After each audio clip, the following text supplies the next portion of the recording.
Welcome again. तो आज है हमारा फोटोशॉप का क्लास नंबर 4। तो आज के जो क्लास होगा, मैं पिछले क्लास में बताया था कि नेक्स्ट जो क्लास आएगा वो टूल के बारे में आएगा। ओके, तो ये फोटोशॉप के अंदर ना बहुत ही ज्यादा टूल है। ओके, देखिए आप जो लेफ्ट साइड में है आप देख सकते हैं यहाँ पर बहुत सारे टूल्स दिए गए हैं। पर आपको मैंने बताया था कि जितने यहाँ पर दिखाई दे रहा है आपको बाहर में, मतलब कि आप यहाँ पर जितने देख पा रहे हो उससे कहीं ज्यादा इसके अंदर है। जैसे कि मान लो किसी भी टूल के ऊपर मैं मेरा माउस का जो पॉइंटर है उसके लेकर जाऊंगा, वहां पर क्लिक करके रखूंगा कुछ देर, उसके बाद देखिए वहां पर आपको कुछ सब में आपको अलग ही तरह की कुछ टूल दिखाई देगा। ये क्या है एक्चुअली, यही है हमारा फोटोशॉप का खासियत कि जितना वही दिखता है उससे कई ज्यादा इसके अंदर है। नॉट ओनली टूल, ऑप्शंस भी बहुत ही ऐसे ज्यादा है कि आपको दिखाई देगा कुछ और उसके अंदर होगा कुछ और। ओके, तो इसी तरह आज हमारे जो टूल है, फर्स्ट टूल मतलब कि आपका जो मूव टूल है, ये तो कॉमन टूल है, सिंपली मूव करने के लिए यूज किया जाता है, जिसका शॉर्टकट की है वी। तो इसको हम जानेंगे नहीं क्योंकि ये सिंपल है। इसके अलावा हम ये जानेंगे कि यहाँ पर एक टूल है जिसका नाम है मार्की सिलेक्शन। तो फोटोशॉप में जो मेन काम होता है सिलेक्शन का, उसी के लिए आपको कई तरह की टूल यहाँ पर दिया गया है। नॉट ओनली मार्की, उसके लिए लासो दिया गया है, ऑब्जेक्ट सिलेक्शन टूल दिया गया है, मैजिक वन दिया गया है। ओके, मार्की के अलावा और कुछ दिया गया है, मैजिक वन दिया गया है और मैग्नेटिक लासो दिया गया है। इसी तरह की कई तरह की आपको सिलेक्शन टूल दिया गया है, जिसको हम एक एक करके जानेंगे आगे जाकर। क्योंकि इस जो सारे टूल है ना, इसका हर कोई टूल का कुछ अलग ही तरह की काम होता है। मतलब कि सिलेक्शन करना सभी का सेम होता है, मतलब कि बेसिकली ये यूज होता है सिलेक्शन के लिए, पर जो वे होता है ना करने का तरीका होता है वो थोड़ा अलग है, और किस तरह से आप करेंगे और किस जगह पे करेंगे वो थोड़ा अलग ही तरह की हो।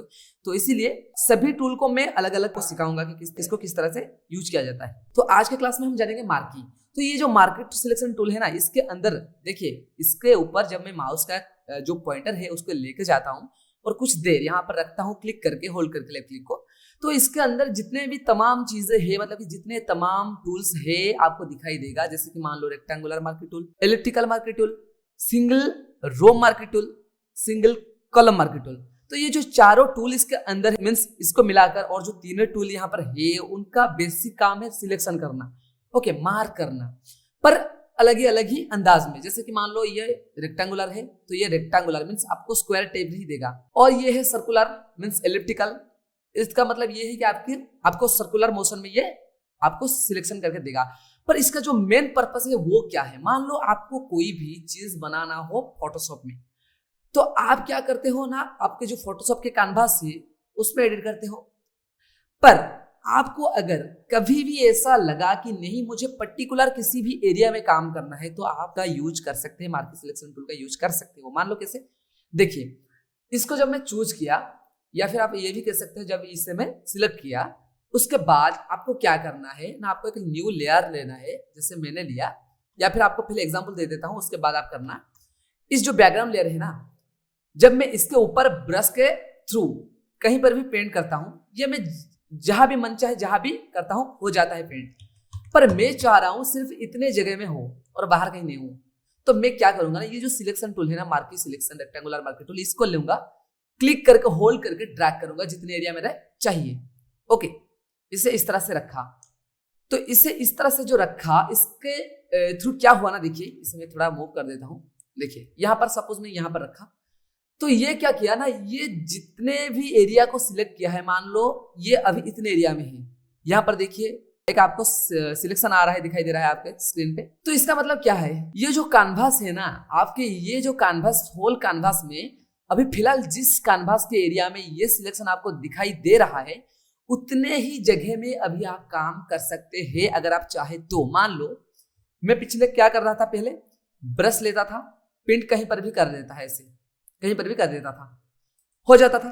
पर अभी अगर मैं मार्की सिलेक्शन के थ्रू यहाँ पर कोई सिलेक्शन बना रहा हूं और अभी वापस ब्रश टूल ले रहा हूं और बाहर कहीं सिलेक्ट कर रहा हूं इस तरह से, तो हो नहीं रहा है। क्यों नहीं हो रहा है, क्योंकि अभी आप जितने एरिया सिलेक्टेड एरिया दिख रहे हैं, आपको दिखाई दे रहा है, उतना ही एरिया में आप अभी काम कर सकते हैं, क्योंकि होल कैनवास में अभी सिलेक्टेड एरिया कौन सा है, ये वाला, जितना आपको अभी दिखाई दे रहा है। ओके, तो अभी आप अगर चाहो तो इसके अंदर कर सकते हो पेंट, पर इसके बाहर नहीं। क्यों? क्योंकि सिलेक्टेड इतना ही है। तो और एक काम आप कर सकते हो, मान लो आप इतना ही एरिया को छोड़कर बाकी सब करना चाहते हो, तो यहां पर आप इसको चूज करना, राइट क्लिक करना इसके ऊपर, सिलेक्ट इनवर्स, इसे ये इन्वर्ट कर देगा। मतलब कि इतने जगह को छोड़कर बाकी जितने भी चीजें हैं यहाँ पर, बाकी जितने भी जगह है वहां पर ये काम करेगा, जैसे कि इस तरह से, पर इसके अंदर नहीं करेगा।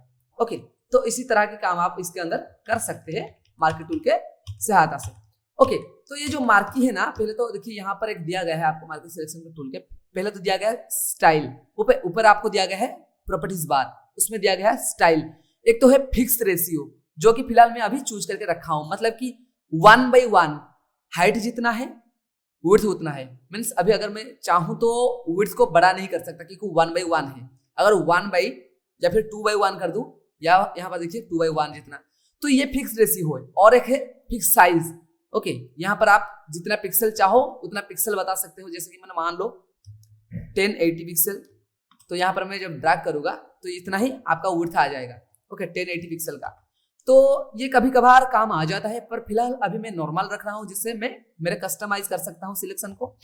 तो ये जो कस्टमाइज सिलेक्शन है, इसको हम और भी एडवांसली बना सकते हैं। कैसे? मान लो देखिए ऊपर यहाँ पर दिया गया है कई तरह की फॉर्मेट, जैसे कि ये अभी मैं एक सिलेक्शन बनाया, अभी ये बनाते वक्त मुझे ऐसे महसूस हुआ कि नहीं, मुझे और एक बनाना है, तो मैं क्या करूं, फिर वापस जाके फिर से बनाऊंगा। पर यहाँ पर क्या होता है, देखिए मेरा पिछले वाला जो सिलेक्शन था ना, जब मैं नया वाला बनाता हूं तो क्या होता है ना, ये जो पिछला वाला सिलेक्शन था ये यहाँ से गायब हो गया। क्यों हो गया?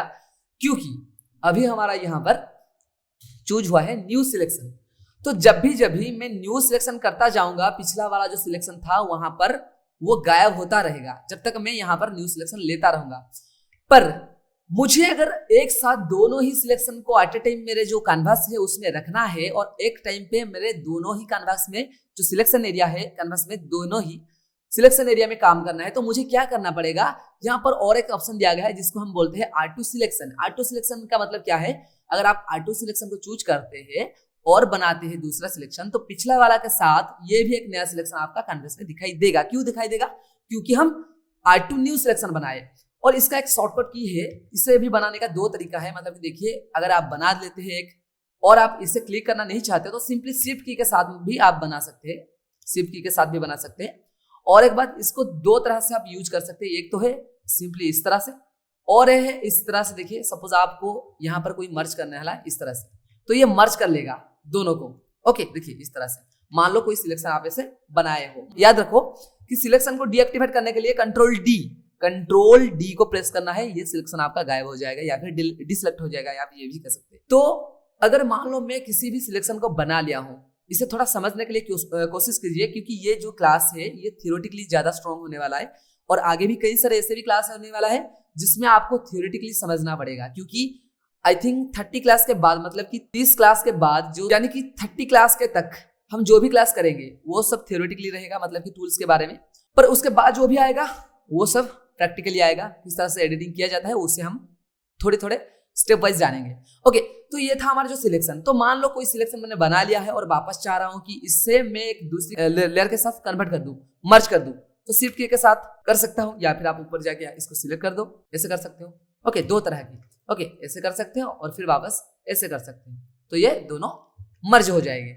ओके, देन यहाँ पर एक नेक्स्ट ऑप्शन है जिसका नाम है सब्सट्रैक्ट फ्रॉम सिलेक्शन। ये क्या करता है ना, सब्सट्रैक्ट करता है, माइनस करता है। मान लो कोई सिलेक्शन आप बनाकर आपको याद आया कि नहीं मुझे इतना नहीं चाहिए था, मुझे यहां से इतना माइनस करना था, तो आप इसे चूज कर लो। पहले तो सिलेक्शन बना लो, उसको बाद इसको चूज कर लो, और फिर वापस जाके इस तरह से सिलेक्शन बना लो। तो जितना पार्ट आपका न्यू सिलेक्शन का पिछले वाले सिलेक्शन में है, मतलब कि देखिए इतना सिलेक्शन में मेरा है, पिछले वाले सिलेक्शन में जो न्यू सिलेक्शन किया, न्यू सिलेक्शन का जितना हिस्सा पिछले वाले सिलेक्शन में है उतना सिलेक्शन यहाँ पर डिस्ट्रैक्ट हो जाएगा, मतलब कि माइनस हो जाएगा। ओके, यहाँ पर जैसे आप देख सकते हो माइनस हो गया। तो इसी तरह से और भी दिखाता हूं, जैसे इस तरह से बनाओ, फिर इसे चूज करो, फिर इस तरह से डिस्ट्रैक्ट करो, आप इस तरह से भी कर सकते हो।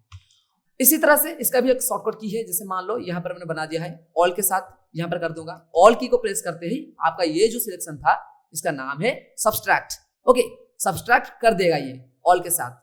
ओके, अगर आप शिफ्ट की को प्रेस करोगे ये ऐड करता जाएगा, मर्ज करता जाएगा। अगर आप ऑल्ट की को प्रेस करते हैं ये सब्सट्रैक्ट करता जाएगा। उसी तरह से यहाँ पर और एक ऑप्शन है जिसका नाम है क्या, इंटरसेक्ट। इंटरसेक्ट क्या करता है ना, आपको दोनों ही सिलेक्शन का जितना हिस्सा जुड़ा हुआ है, मान लो कोई हिस्सा मेरा ऐसा है, देखिए यहाँ पर एक सिलेक्शन बनाया, वापस यहाँ पर एक सिलेक्शन बनाया, तो ये जो दोनों सिलेक्शन में कॉमन पार्ट क्या है, देखिए जो भी सिलेक्शन यहाँ पर मैंने बनाया है, ये दोनों सिलेक्शन में जो हिस्सा कॉमन है, यानी कि पहले वाले में है या फिर दूसरे वाले में है, दोनों में जो हिस्सा कॉमन है उससे ये रखेगा, और दूसरे जो भी यहाँ पर चीजें है सिलेक्शन में वो सब यहाँ पर माइनस हो जाएगा। तो ये मानो ये मैं कर दिया, ओके, यह है ये चूज है, इससे मैं चूज कर लिया। अभी इस तरह से मैं बनाया, देखिए इतना हिस्सा रहा, क्योंकि इतना हिस्सा देखिए मैंने दोनों ही चीजों में कॉमन है, तो ये रह गया। तो ये आप इंटरसेक्ट कर सकते हैं। तो इसका भी शॉर्टकट की है क्या, देखिए इसका है कंट्रोल। तो इसे आप इस तरह से यूज कर सकते हैं। इसका भी एक शॉर्टकट की है, आप देखिए जब आप न्यू सिलेक्शन ले रहे थे, एट अ टाइम आपके एक ही कैनवास में 2 सिलेक्शन ले रहे थे, तो आप क्या करते थे ना, शिफ्ट की को प्रेस करते थे। पर आप जब सब्सट्रैक्ट कर रहे थे तो आप क्या कर रहे थे, ऑल्ट की को प्रेस कर रहे थे। पर अब जब आप सब्सट्रैक्ट या न्यू सिलेक्शन दोनों को मिलाकर ये बना है, तो अब आप जब इंटरसेक्ट कर रहे हैं तो आप ऑल्ट प्लस शिफ्ट दोनों को दबाइए और फिर सिलेक्शन बनाइए, तो ये इंटरसेक्ट करेगा। तो ये था सिलेक्शन। और एक बात यहां पर दिया गया है फीदर। फीदर क्या हुआ है ना, फीदर है आपका ब्लरीनेस बॉर्डर का। इससे हम नेक्स्ट क्लास में जानेंगे थोड़ा एडवांसली। तो इससे क्या होता है ना, आपका सिलेक्शन में जो आता है फीदर आप उससे बना सकते हैं। कैसे, मान लो मैं यहाँ पर फीदर रख दिया 100 के ऊपर और एक बनाया सिलेक्शन। देखिए ये, तो देखिए ये किस टाइप का सिलेक्शन है, रेक्टेंगुलर, बट ये आपका सर्कुलर दिख रहा है क्योंकि ये ब्लर है। किस तरह से आप देख सकते हैं, मान लो आपको यहाँ पर कोई कलर फिल करना है, इसे बनाया, यहाँ पर दिया गया है फोरग्राउंड कलर और बैकग्राउंड कलर, इसे स्वैप कर सकते हैं। यहाँ पर दिया गया है स्वैप बटन, ओके, फोरग्राउंड को बैकग्राउंड को ले सकता है, बैकग्राउंड को फोरग्राउंड को ला सकते हो आप। तो यहाँ पर शॉर्टकट की भी दिया गया है, एक्स की को प्रेस करके आप ये स्वैप कर सकते हो, और डी को प्रेस करते हैं डिफॉल्ट कलर में आ जाएगा। मान लो कोई भी कलर में यहाँ पर चूज किया हूं, डबल क्लिक करो, सिंपली कोई भी कलर चूज करो ऐसे, ओके। देन आपको क्या करना है कि अगर आपको ये वाला कलर और बैकग्राउंड भी एक चूज कर लेता हूँ, रेड, ओके, ये ऊपर जो है इससे बोलते हैं फोरग्राउंड, ये बैकग्राउंड, तो ये दोनों कलर को आप स्वैप कर सकते हैं एक्स की को प्रेस करके इस तरह से। फोरग्राउंड को बैकग्राउंड को ले सकते हो, बैकग्राउंड को फोरग्राउंड को ले सकते हो यहाँ पर, और एक की दिया गया है, इसके थ्रू भी आप सेम काम कर सकते हो। मान लो मैं एक सिलेक्शन बना लिया हूं और मुझे चाहिए क्या ना, ये जो सिलेक्शन है इसके अंदर फिल करना, तो किस तरह से करूंगा, पहले तो एक न्यू लेयर ले लेता हूं, और अभी क्या करता हूं ना, मैं अगर चाहता हूं फोरग्राउंड कलर को इसके अंदर फिल करने के लिए, तो मैं क्या करूंगा ना, ऑल्ट बैक स्पेस, याद रखो ऑल्ट बैक स्पेस एक साथ बनाऊंगा, तो यहाँ पर क्या होना, फिल हो गया। पर ये फिगर क्यों दिखाई, पर देखिए यहाँ पर एक चीज हुआ कि आपको ब्लर टाइप का जो आउटर है ना, जो बॉर्डर है वो आपको एक ब्लर टाइप का दिखाई दे रहा है। क्यों, क्योंकि ये एक फीदर है, फीदर आप ऊपर आप दिया है फीदर, तो आपको क्या करना है ना, अगर आप फीदर को माइनस कर लेते हो, 0 कर देता हूं सिंपली, ओके, या अभी डिसेलेक्ट कर देता हूं और एक नया वाला सिलेक्शन बनाता हूं। अभी ऑल्ट बैक स्पेस पर वापस आपको बता देता हूं कि पहले आपको न्यू लेयर लेना है, ऑल्ट बैक स्पेस। तो यहां पर क्या हुआ ना, इसके अंदर आपका फोरग्राउंड कलर फिल हो गया। अगर मुझे बैकग्राउंड कलर फिल करना है तो कंट्रोल बैक स्पेस, याद रखो ऑल्ट बैक स्पेस यानी कि फोरग्राउंड कलर जहां भी होगा, कंट्रोल बैक स्पेस यानी कि बैकग्राउंड कलर, ओके। आप ऑल्ट डिलीट बटन को प्रेस करके या फिर कंट्रोल डिलीट बटन को प्रेस करके भी ये सेम काम कर सकते हो, ओके। तो आप ये कर सकते हो। और फीदर किस तरह से लाते हो, देखिए इस तरह से आपको फीदर यहाँ पर लेना है इस तरह से, और एक न्यू सिलेक्शन लेना है, जैसे कि मान लो मुझे यहाँ पर एक न्यू सिलेक्शन चाहिए इस तरह से, ये बन गया सर्कुलर। क्यों, क्योंकि हम फीदर लिए हैं। अभी ऑल्ट बैक स्पेस या फिर कंट्रोल बैक स्पेस, अभी कंट्रोल डी सिलेक्ट, देखिए यहाँ पर एक आ गया फीदर टाइप का चीज। तो इससे आप इस तरह से बना सकते हो। इसके अंदर आपको तमाम चीजें दिखाई देगा, जैसे कि मार्केट टूल में आपको दिखाई देगा फीदर, ये चीज आप बता दिया। एंटी अलाइजिंग, एंटी अलाइजिंग एक बहुत अच्छी चीज है। इससे क्या किया जा सकता है ना, देखिए आपका जो आउटर है ना, इससे आप बहुत ही अच्छी तरह से यूज कर सकते हैं। एंटी अलाइजिंग के ऊपर एंटी अलाइजिंग के ऊपर भी एक बहुत ही अच्छा क्लास है, आपको स्पेशली बताऊंगा। और स्टाइल था, विड्थ और हाइट था, आपको बताया। ये जो सिलेक्ट एंड मास्क, ये बहुत ही एडवांस फीचर्स है, इसे हम बताऊंगा आगे जाकर, क्योंकि ये CC 17 के बाद या फिर CC में ही ये आया है, CS में नहीं था, ओके। तो इससे हम आगे जाके जानेंगे। तो ये था हमारा आज का क्लास। और इस जो क्लास था ना, ये जो क्लास था, इसमें जो फीदर वाला चीज आपको बताया, इससे हम नेक्स्ट क्लास में और थोड़ा एडवांसली जानेंगे, क्योंकि आपका जो डाउट है वो क्लियर हो जाए।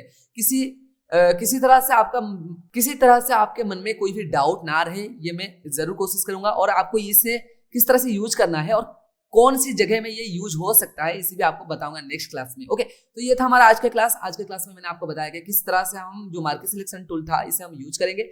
और एक बात आपको बता देता हूं कि ये जो था मार्की, रेक्टेंगुलर मार्की, इसी तरह से आप सबको यहाँ पर यूज कर सकते हैं। ओके, इस तरह से। ओके, बस आपको ये करना है कि यहाँ पर आपको, तो इसी तरह से आप यहाँ पर जो भी चीजें हैं, यहाँ पर भी सेम चीजें आपको दिखाई देगा, आप यहाँ पर इसे भी यूज कर सकते हैं। ओके, तो ये था हमारा आज का क्लास। आज के क्लास में हम जाने मार्केट सिलेक्शन टूल।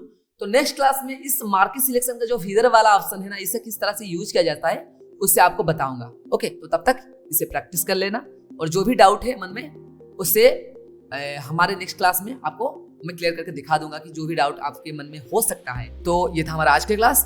तो आज के क्लास में जो भी चीजें आपको बताया उससे आप थोड़ा माइंड में रख लेना और इसे प्रैक्टिस कर लेना। ओके, तो फिर मिलते हैं नेक्स्ट क्लास।